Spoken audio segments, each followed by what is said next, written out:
My name is Dontez Akram. I'm a 23-year-old entrepreneur from Cleveland, Ohio, father, hustler, two-time six-figure business owner, and as well as a seven-figure business owner. I own the #1 clothing brand server in the world, Limitless Investments. Come check us out.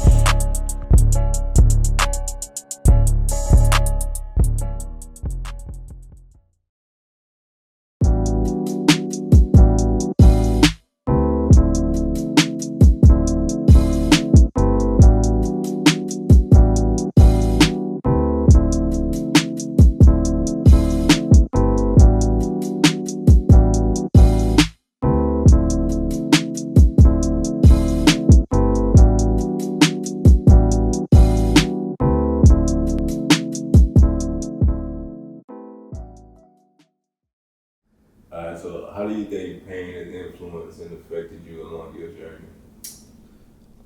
I think for me, I utilize pain as a way of extracting energy and memories and things that I've been throughout life to help me get to where I'm trying to get to in life. Sometimes you gotta go to the past, pull from the past, and actually utilize it to continue giving you the energy to get to where you're trying to get to in life.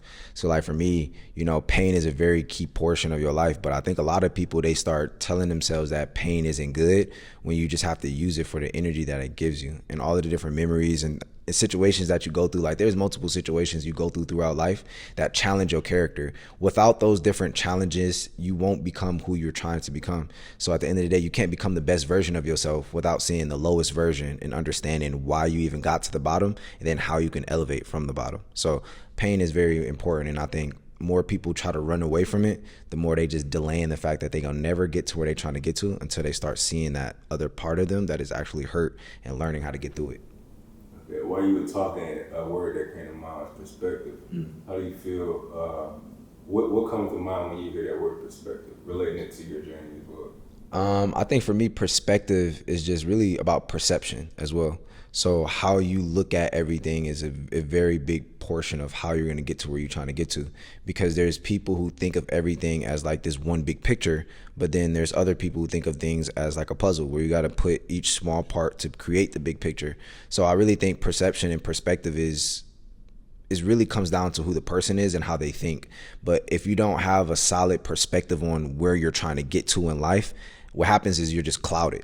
Your entire brain is clouded. You don't know what's going on. You don't know what direction you're trying to go in. You don't know what goals you want to acquire. You don't know who you want to be. And that's one of the most impactful questions you have to ask yourself is, who do I want to be? Who do I want to become? And who, after I become this person, who do I want to look up to me? And that's what you should be asking yourself, regardless of what area you're trying to go into in life. So you're going to be tested. You're going to be tested mentally. You're going to be tested physically, spiritually, all that type of stuff. Yeah. So when you got this bigger picture in mind, you know what I'm saying, there's going to be things on the side that come and test you. How do you deal with these tests, whether it be mentally, physically, spiritually? I heard something that Nipsey said in one of his interviews, and he was saying, the game gonna test you, and at the end of the day, it's gonna test you enough to actually show you who you really supposed to be. So I think a lot of people back down from challenges. And one thing about me is I never back down, regardless of how stressed I am, how mentally overbearing it is, all of these different situations. This is what it's supposed to feel like. You know what I'm saying? We want all of these fancy things in life, not understanding that there's only the top 1% have it because they were willing to do what the other 99% aren't willing to do. So there's no way that you can expect to get to where you're trying to get to without having those tests to actually show you all right, well, look, you got to get back up. You got to get back up. You got to get back up. You see, people always fall victim to, oh, there's a hurdle in front of me. I can't do this in life. Then they pause. And then when they pause, they look up 10 years oh, man, I could have been a singer. I could have been a business owner. I could have been that. In reality, you should have just kept going. So when the test hits you, you just got to realize, take it one day at a time. I heard a saying before, day by day to see a better day. And you're literally just taking each day, one day at a time. You're not looking at it from the month or year perspective.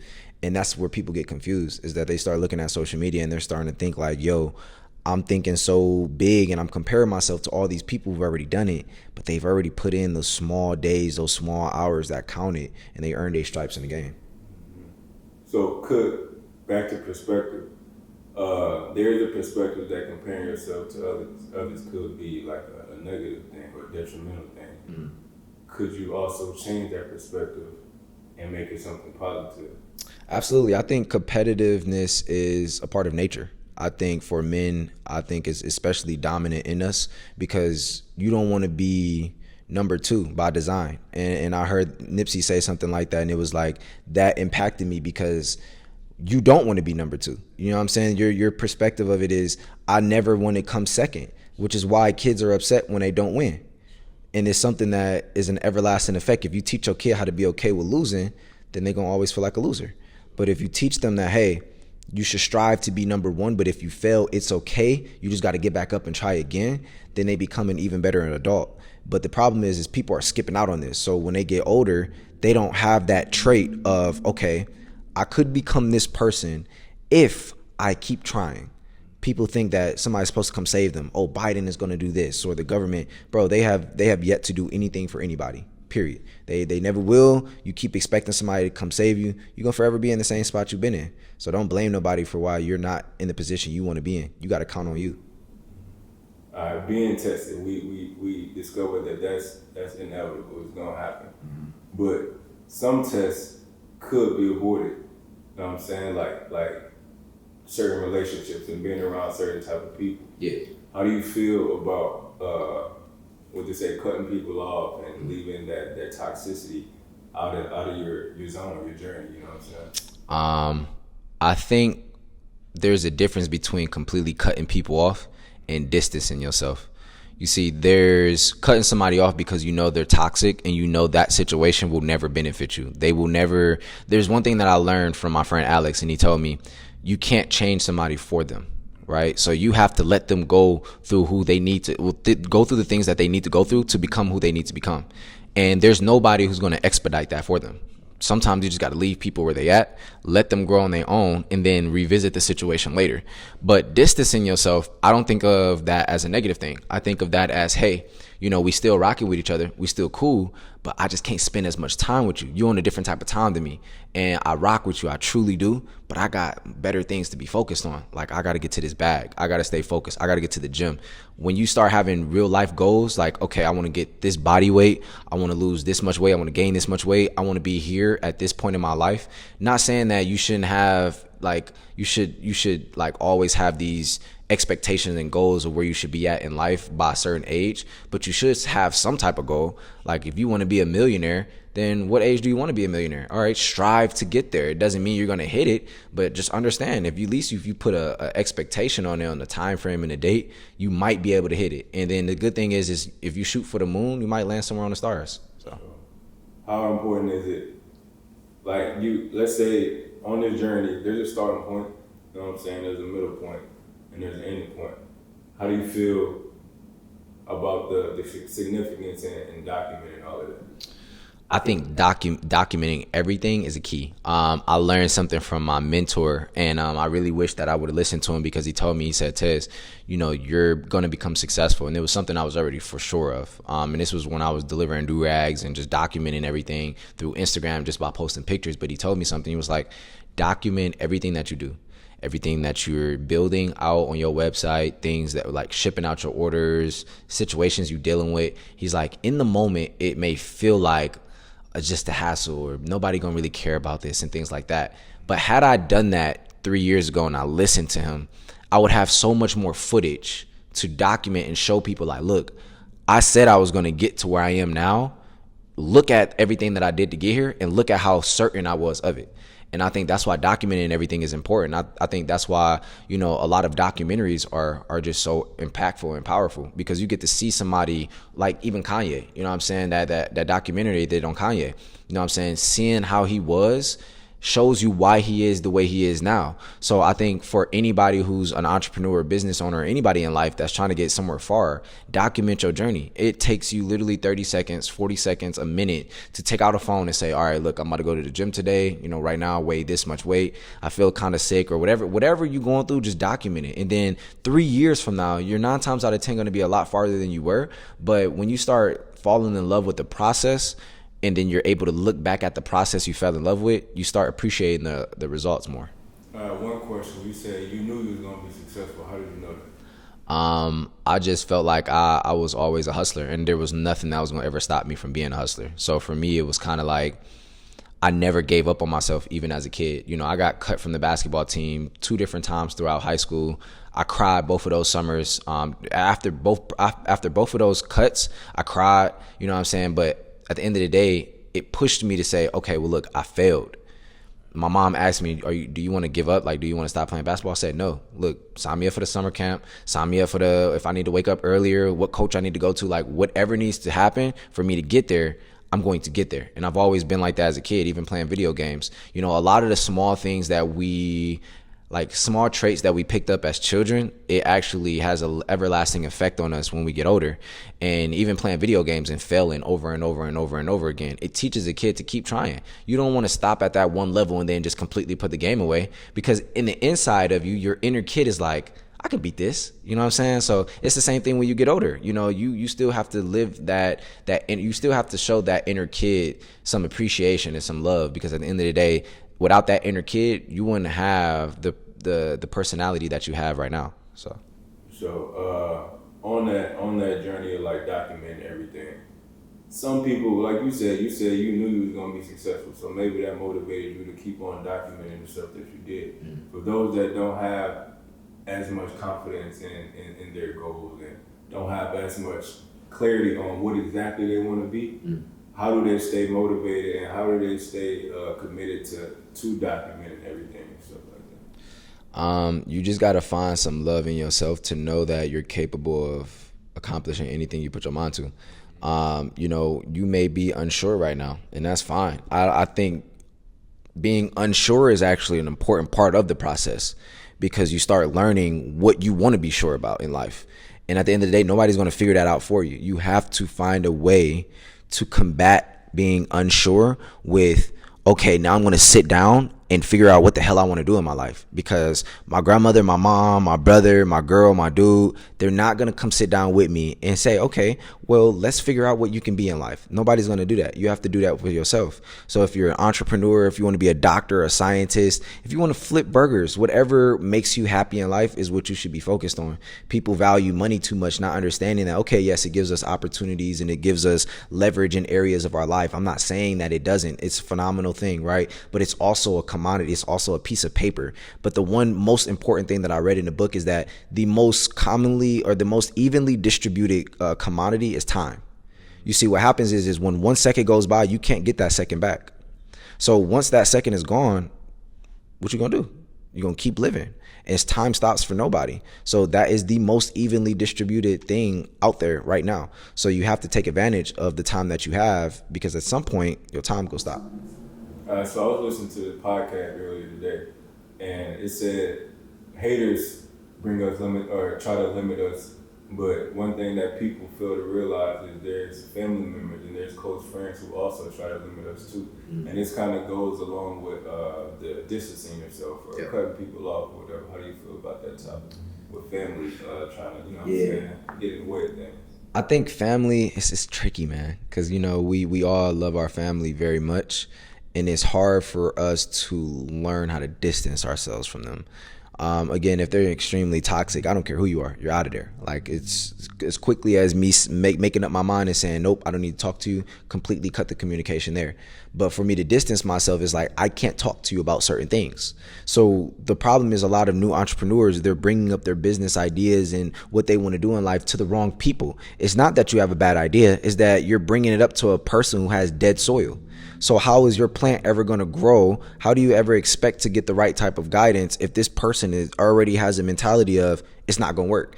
And it may be for whatever reason. It may be they tried something. Like, that's one of the most important things I think about is like there's people who are older than us who are saying that we can't be successful because they tried it and they weren't successful. But what happens is they only put in 30 days. We're putting in 6 months, a year, 2 years, our life into it. So there's going to be a different perspective on it. And plus, you got to think about access to resources. We have cell phones, we have Google, we got YouTube. I can go literally learn a craft right now in 24 hours and become goated at it and start making money from it. You can go start learning how to build a website right now. You can start learning how to trade stocks right now online, free. But the thing is they didn't have that. So. All right. So also along the journey, dealing with family, dealing with friends, dealing with cutting people off, dealing with with slow days and slow months and stuff like that. It's a lot of emotions involved. You know what I'm saying? How important is it to, or is it important to separate your emotions from it, or could you leave some emotions involved? You know what I'm saying? How do you feel about that topic with emotions? Man, I think I'm struggling with emotions now. You know what I mean? I think as humans, we are beings that it's challenging to control all of these things, but it really comes down to balance. One thing I heard is never get too high off your highs and never get too low off your lows. So when good things or bad things happen in life, you got to find that median ground and always stay there. Now, of course, that's just like asking for perfection. It's never going to happen. You're always going to be super high off certain things. Like you had your first 100K month, you jacked, right? But then there's that moment when it falls off 2 days later and you realize, oh, I want $250,000 in a month, right?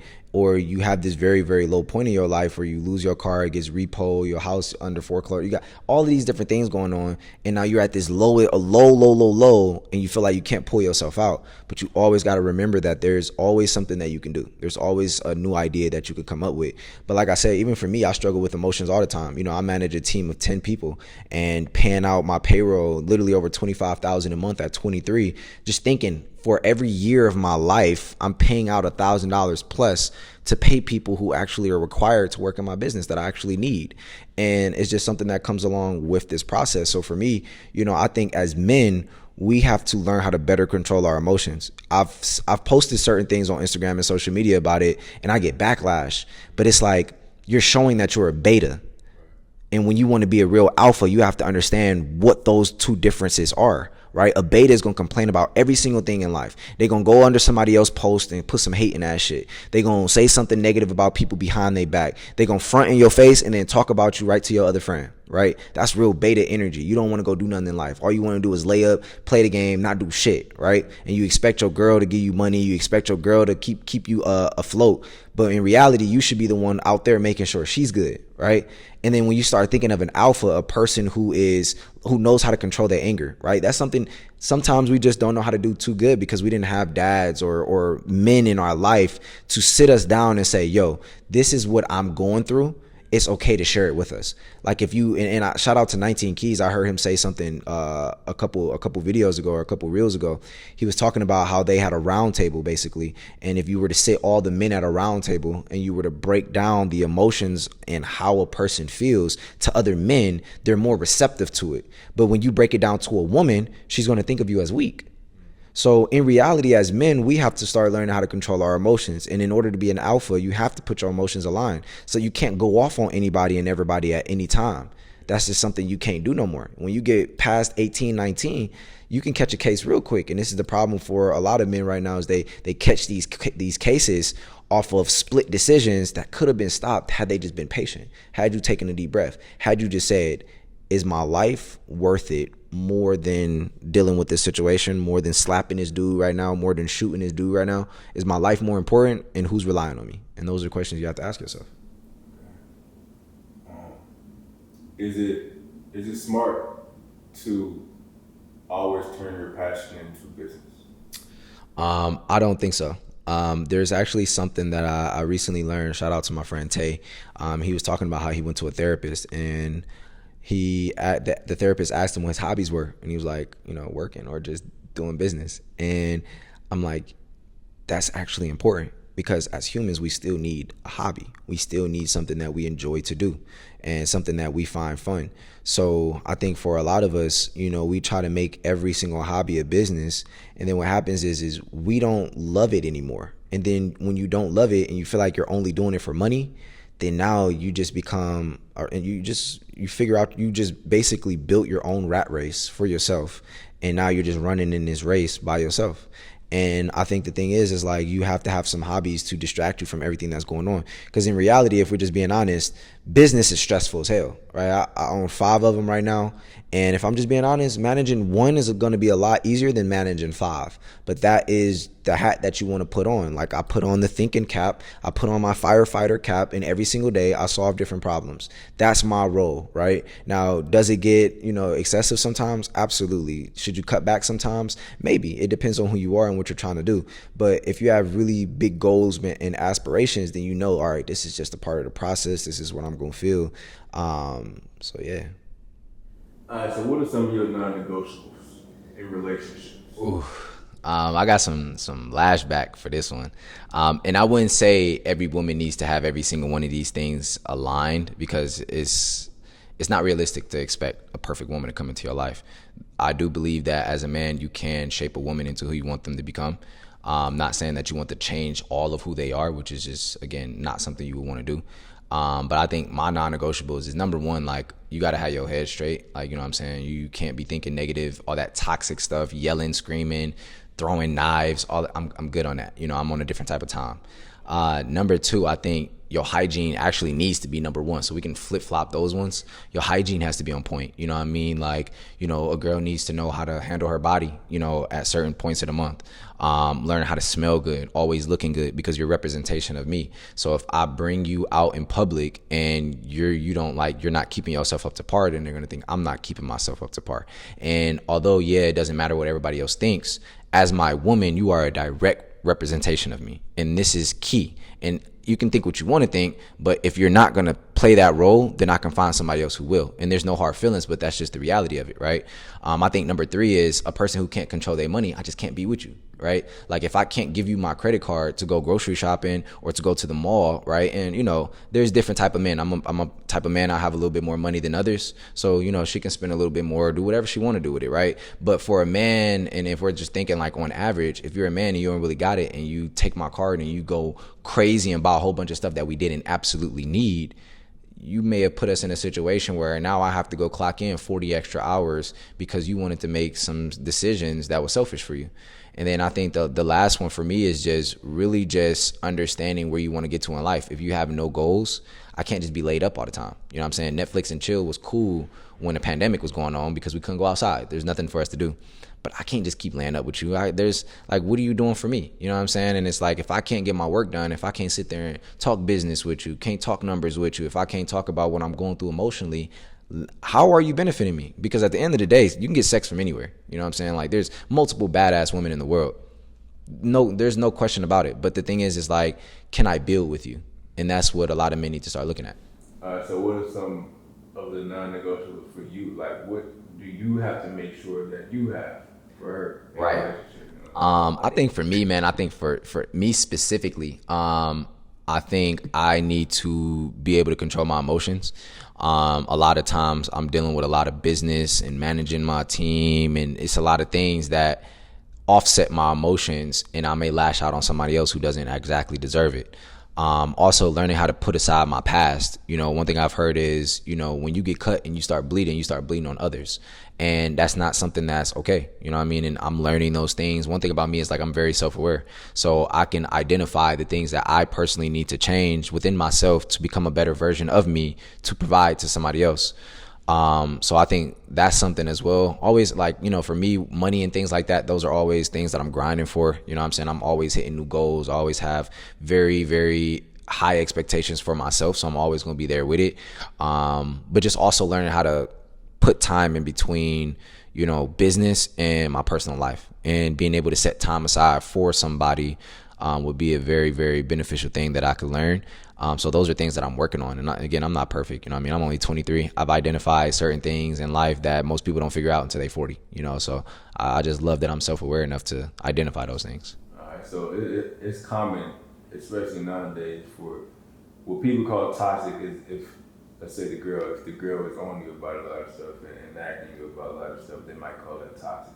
Yeah. But can it also be toxic if your girl is okay with completely everything that you're doing? Like, she doesn't push you, she doesn't challenge you. Absolutely. You know what I'm saying? She's complacent with where you are. Could that be toxic? Absolutely. I think is, you know, there is a narrative out right now that, you know, we don't want strong women. We want a woman who can submit and things like that. And of course, I would love a woman that could submit, but I would also love a woman that could be honest and real. You're not on top of your shit. And if she can't be honest with you because she wants to stay around, you're not really benefiting me as best as you could, you know? And I think when you're going into a relationship, you got to ask yourself, will this person make sure that I'm aligned right when I don't feel it within myself? Will they ask me the right questions so I can find the answers for myself? Those are things that we have to ask ourselves. So yeah, it's a big thing. Like a girl might just be okay with her dude working, coming back home, playing a game, eating, going to sleep, rinse and repeat, rinse and repeat, rinse and repeat. But then deep down, 2-3 years later, now she wants to go travel, and he's locked into this system, right? And I think for a lot of us, we just got to be self-aware. We just got to look at, all right, what do we want to do in life, and what do we want? So, all right. So, a lot of dudes may condescend, like basically in a nutshell, taking care of yourself. As far as like taking care of your nails and your teeth and shower and all that type of stuff. Like there's this stereotype of a manly man. You know what I'm saying? A man don't go get his nails done. A man, you know what I'm saying? Gotta be dirty, hands dirty. You know what I'm saying? How you feel about like hygiene, taking care of yourself? How important is that for you and for your partner? I personally think hygiene is everything. You don't got to get your nails done. You don't got to do all the extra stuff. You don't have to. But you should always smell good. You should always look good. Like, mentally, just like on some real shit, like you should always want to keep yourself up to par as a human, period. If you're okay with just being dirty, and that's the thing, like people create this narrative like dudes should always be dirty. You should come back home and like this, that, and the third. If that's your job, and that's what happens at your job, that's okay. But thinking that you're supposed to be walking around musty, your shoes all beat up, your fingers all dirty as hell, like how do you expect to have a valuable woman, right? And then what happens is let's just say you wanted to kiss her or do something with her, but your breath stink or your teeth yellow as hell, and you over here putting Fortnite V-Bucks all on your Fortnite, right? But you can't invest in your teeth when you know that, hey, it costs $200 to get your teeth whitened. So you saying the V-Bucks is more important than that, or NBA 2K is more important than your teeth, your smile, the first thing people see? So I think hygiene is everything. You know what I'm saying? Washing up multiple times of the day. Men, we have to understand that we sweat. Like we have hair on our body. So what happens is dirt actually gets trapped under our hair, and it gets trapped under certain places of our body. So you have to make sure that you clean yourself the right way, and you have to make sure you're smelling good. I just went shopping the other day. I spent $600 on just cologne. And I said, one of my favorite compliments is when a girl tells me, wow, you smell good. That's like, oh yeah, I'm that nigga. You know what I'm saying? And it's like, you should always want to compliment like that. So I think when a girl hears it, she loves that compliment as well. So that's why hygiene is everything. Do you have to approve or like your partner's friend group? Oh, that's here and there. If my girl, you know what I'm saying, if my person, let's just say it like that, if my person has a friend group that just be wilding out and getting her into a lot of drama, I would definitely tell her that she needs to distance herself. But at the end of the day, that's your life. If you want to deal with that, just don't bring that shit home. Because at the end of the day, I'm managing an empire right now. And you coming to me telling me BS about your girl Shirley who going through something with her dude and he just beat on her and stuff. I don't need to hear that. Because now it distracts me from the things that I need to be focused on. Or more importantly, I need to be focused on you. What things do we need to deal with you? Okay, you want to build this business, okay, and I give you $20,000, but you over here talking to your friend about this situation that happened when y'all went to go kick it. How's that benefiting the $20,000 I just gave you? That's the power plays moves that I'm talking about. But if you're not in that right mindset, why would I give you $20,000 to start your business when I know your mindset is on some $5 shit? How important is your friend group to you? My friend group is absolutely important. You are a sum of your top 5 closest friends. I know I heard, I can't remember exactly who it was, but they said, if you bring me your 5 closest friends, I'll tell you your future. And, that was a very key thing, because it was like the people you're around is going to dictate the way you think. When I came out to Atlanta, I started being around people who were making $250,000 a month, $250,000 to $1 million in a month. And when I was in Cleveland, I'm thinking, I was cracking 100K months here and there. And it was like, I was smooth selling. I had a 6-month period where I was 100K, 100K, 100K. It was great. And then I started thinking like, when I readjusted my surroundings, I'm like, yo, I have friends literally telling me like, yo, bro, you good? You only did 100K? Do we need to fix them? Like, do we need to sit down?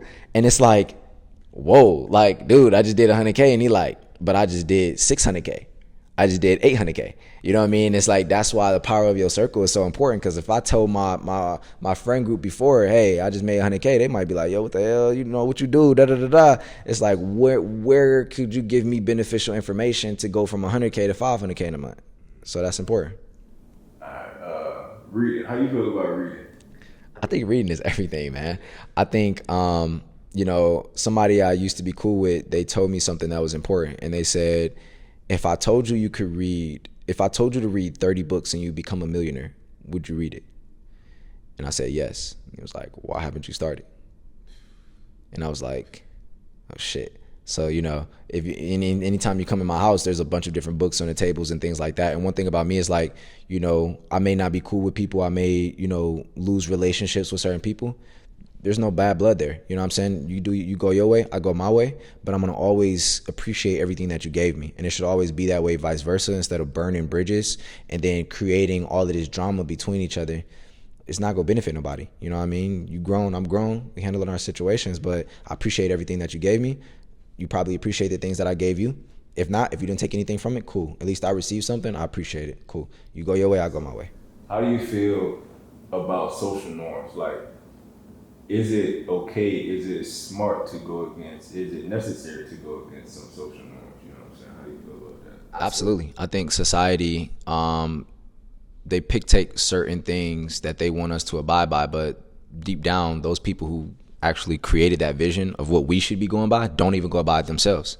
So I think reading is everything. You should be reading. You get to do a deep dive into somebody else's brain, their history, or their life, and take away all the bits and parts from their life. And one thing that I look at it is like, life is just a sum of decisions. It's a sum of time, and it's a sum of information. So the more information you gain, the better decisions you can make and the better use of your time you make, right? And I think for us, we have to get in the habit of reading more, because there's key things in your life. You may just read 2 sentences from a book, and that was all you needed from the book. You can close the book and put it down and chop that up and digest it for 2 weeks, right? 3 weeks, a month. And that may do more for you in your life than reading the entire book. So if you don't crack open the book, you would have never gotten that piece of information, and you would still be going through the same things you're going through right now, a year from now, 5 years from now. So reading is everything. We have to accumulate more information. The reason I'm able to articulate myself so well is because I read so many books. I'm taking perceptions, I'm taking ideas, I'm taking, what this person may have said. You know what I mean? Like, there was one thing I read in the book, and, because I'm a digital creator, or, I sell digital products, and I'm an educator online on social media. I like to read a lot because I need to have more information to educate people. How can I be a great educator if I'm not still a student, right? And there was something that I heard, you don't need to be an expert. You just need to be a chapter ahead of that person that you're teaching. And that was powerful, because it's like, that person is going to eventually get to that chapter. But if you're already educated on it, you can educate them on it. So I think, books are everything. So it reminded me of some, like a phrase, going against the grain. You know what I'm saying? How do people stay motivated or driven to go against the grain? You know what I'm saying? Dealing with fear. How do you deal with fear? You know what I'm saying? Let's put it that way. How do you deal with fear? I deal with fear by knowing that I'm doing something that the other 99% of the world won't do. Most people are too afraid to take that leap of faith. And for me, I'm willing to put all of it on the line. You know what I mean? Not on no gambling shit, but when it comes to my life, I'm willing to gamble. You know what I mean? Because there may be a certain decision that I can make that seems very scary right now. That may be the decision I needed to make to open up the one door that I needed to live the lifestyle that I always wanted. So I think we have to learn how to dictate what a smart decision is. If it's risky, you always have to understand what type of risk you're about to take. Is there immense upside, or is there minimal? And is there immense upside and is there minimal downside, or is it huge downside and just a little bit of upside? So you have to be able to look at those things and say, okay, well, if I make this decision with my business, it could take it to 10x what I'm doing per year. And if I don't, worst case scenario, I'll stay exactly where I'm at. But if I don't take it, I'm going to stay right here the whole time and not get nowhere else, because I was too scared to take the risk. And that's going to be a lot of people in 2-3 years. They start finding themselves like, if you took the risk today, 2 to 3 years from now, you would be thanking yourself. Because I know for me, being a millionaire at 23, I look back at the 19-year-old decisions I made that was scary, and I appreciate that person. I appreciate that version of me, because I would not become the version I am today. And the 30-year-old me, the 40-year-old me, the 50-year-old me is going to say the same thing about the 23-year-old me right now. Another podcast I was listening to, it was talking about tiptoeing. Like, basically, I feel like people tiptoe around certain opportunities and tiptoe around the things they know they really want, you know what I'm saying? Facts. And it was saying instead of tiptoeing around stuff, people should plunge into the promise of God or whatever higher power you believe in, if you believe in a higher power. Mm. How important is it to go all in? How important is it to plunge into the promise, you know what I'm saying, and take that risk? It's very important. If you're gonna make if you're gonna make a decision, put 2 feet in on it. You know what I mean? Like, don't put 1 foot in, 1 foot out, and then you're half-assing it. Because now what's gonna happen is when you half-ass it and you don't get the results that you wanted, you're gonna think that it's impossible. It's not that it's impossible. It's just that you're not putting 100% in. So you really think you're gonna put 50% in and still become a millionaire? Fuck no. It doesn't work out like that. You got to put in 150% just to even get a slither or get a little bit closer than the person behind you, right? And not saying that we're in a competition, but your old version of you should be the biggest competition. You are in competition with the you from yesterday, last week, last month, last year. So if you don't make that decision, if you keep half-assing it, you're going to be in the same position. So what's scarier? Going to your deathbed knowing that you could have made the right decision and you could have been living a completely different life. You could have had a completely different outlook on your life. Or going to your deathbed knowing you took every risk and you lived the exact lifestyle you wanted. And although you failed, you got back up. And at least right now on my deathbed, I did everything I wanted to do.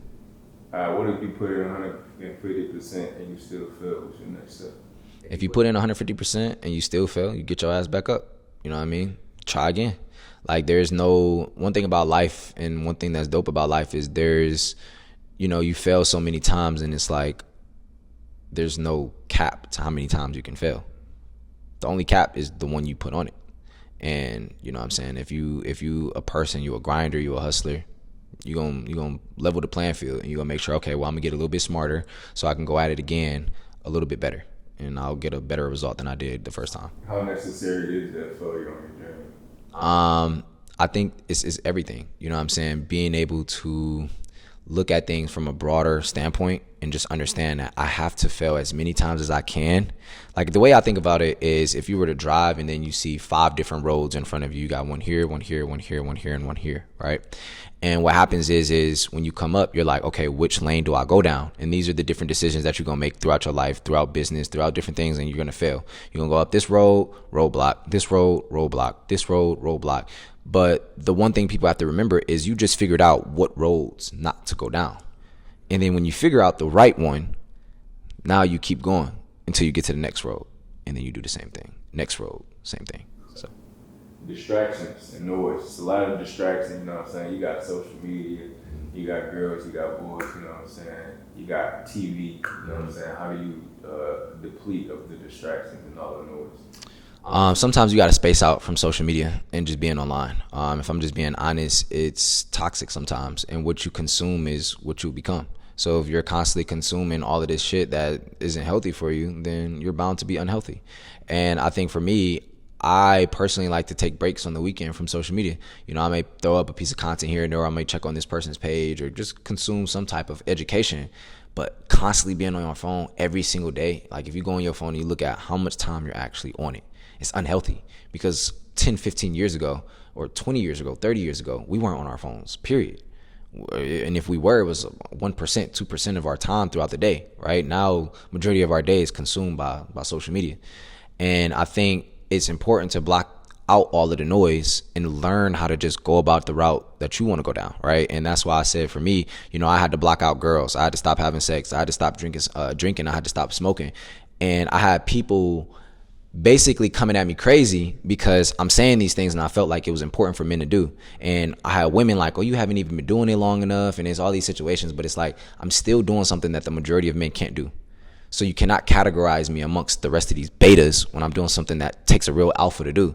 And learning how to say no to something is a very powerful trait to understand and to acquire. Because if you can't say no to the cat, how the hell are you going to say no to the decision that's going to fuck you up in life? You got to hold yourself accountable.